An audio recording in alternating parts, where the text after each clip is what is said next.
অন্নপূর্ণা ভান্ডার প্রকল্পের জন্য তোমরা যারা এখানে আবেদন করতে চাও তারা এই ভিডিওটি সম্পূর্ণ লাস্ট অবধি দেখে নেবে। এইখানে যে অন্নপূর্ণা ভান্ডারে তোমরা যারা আবেদন করবে তাদের এখানে কিভাবে তোমরা এই ফর্মটি পাবে, এছাড়া তোমরা এখানে কোথা থেকে এই ফর্মটি নেবে, সম্পূর্ণ প্রসেস তোমাদের এখানে আমি এই ভিডিওর মাধ্যমে বলে দেব।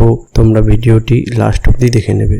এই অন্নপূর্ণা ভান্ডার প্রকল্পের জন্য আবেদন করতে আপনার নিকটবর্তী পৌরসভা কার্যালয় বা সরকারি ক্যাম্প অথবা নির্দিষ্ট সরকারি পোর্টালে যোগাযোগ করুন। এই অন্নপূর্ণা আবেদনপত্রটি তোমাদের অনলাইন বা অফলাইনে দুটিতেই দেওয়া হবে।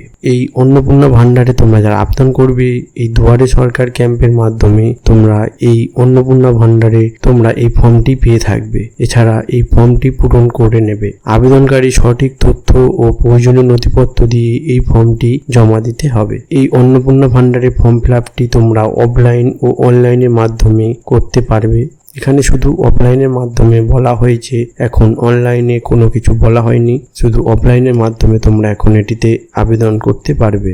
এই পশ্চিমবঙ্গ সরকারের যে অন্নপূর্ণা ভান্ডারটি তোমাদের এখানে যোজনাটি চালু হবে, সেই প্রকল্পের সুবিধা পেতে হলে একটি পরিবারে নির্দিষ্ট ডেটা কালেকশন ফর্ম বা আবেদনপত্র পূরণ করতে হয়। এই প্রকল্পের জন্য সাধারণত 12 পাতায় একটি বিশদ ফর্ম বা family level data collection form fill up করতে হবে। তোমরা যারা এই পশ্চিমবঙ্গে অন্নপূর্ণা ভান্ডারে তোমরা ফর্ম যারা আবেদন করবে তাদের একটি 12 পাতার যে ফর্ম সংক্রান্ত আছে সেটি তোমাদের এখানে পূরণ করতে হবে।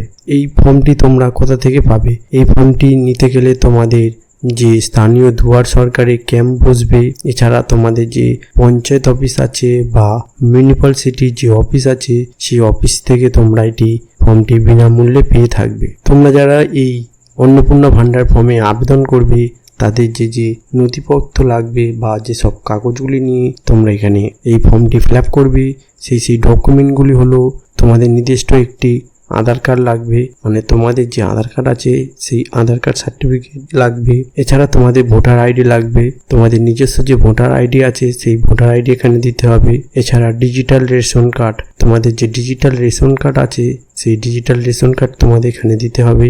এছাড়া ব্যাংক অ্যাকাউন্ট ও পাসবুকের কপি, মানে তোমাদের যে ব্যাংকের বই আছে সেই ব্যাংকের বইয়ের যে ফ্রন্ট পেজে যে ডিটেলস দেওয়া থাকে সেটি তোমাদের এখানে দিতে হবে। এছাড়া পাসপোর্ট সাইজের ছবি তোমাদের এখানে দিতে হবে ও তোমাদের একটি মোবাইল নম্বর দিতে হবে।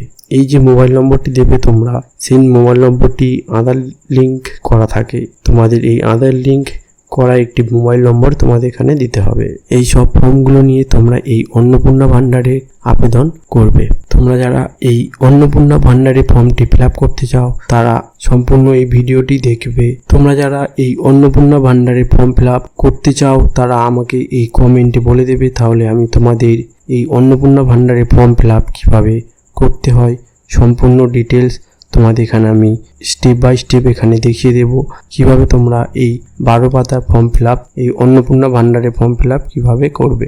শুধু এই ভিডিওতে আমি তোমাদের বলে দিলাম তোমরা কিভাবে এই ফর্মটি পাবে, এছাড়া তোমরা এখানে কিভাবে ফর্ম ফিল আপ করবে। এছাড়া তোমরা যদি এই ফর্ম অন্নপূর্ণা ভান্ডারে ফর্ম নিতে চাও তাহলে তোমরা এই গুগলে গিয়ে তোমাদের যে অন্নপূর্ণা ভান্ডারের বলে তোমরা এখানে সার্চ করলে তোমরা একটি নির্দিষ্ট ওয়েবসাইট পেয়ে যাবে। এই ওয়েবসাইটটি তোমাদের একটি অন্নপূর্ণা যোজনা গভর্নমেন্ট অফ ওয়েস্ট বেঙ্গল বলে লেখা থাকবে। ওখানে তোমরা এখানে ক্লিক করবে। ওই ক্লিক করার পরে তোমাদের সামনে একটি পেজ ওপেন হবে। সেই পেজে তোমাদের এখানে লেখা থাকবে বাংলাতে। তোমরা যারা এই অন্নপূর্ণা ফর্মটি নিতে চাও তারা এখানে ডাউনলোড করে নেবে। এছাড়া তোমরা যারা ইংলিশে এই অন্নপূর্ণা ফর্ম যোজনা নিতে চাও তারা এই ইংলিশে ডাউনলোড করে নেবে। এছাড়া যে হিন্দিতে নিতে গেলে হিন্দিতে তোমরা এই ডাউনলোডটি করে নেবে। এই ফর্মে তোমরা কিভাবে ডাউনলোড করবে ফর্মটি সেই সম্বন্ধে তোমাদের এখানে আমি ডিটেলস বলে দিয়েছি। আর ভিডিওটি যদি ভালো লাগে ভিডিওটি লাইক করে শেয়ার করে দেবে, যাতে এই ভিডিও দেখে এই অন্নপূর্ণা ফর্ম কিভাবে তোমরা এখান দিয়ে নেবে সেটি সবাই এখানে দেখে আবেদন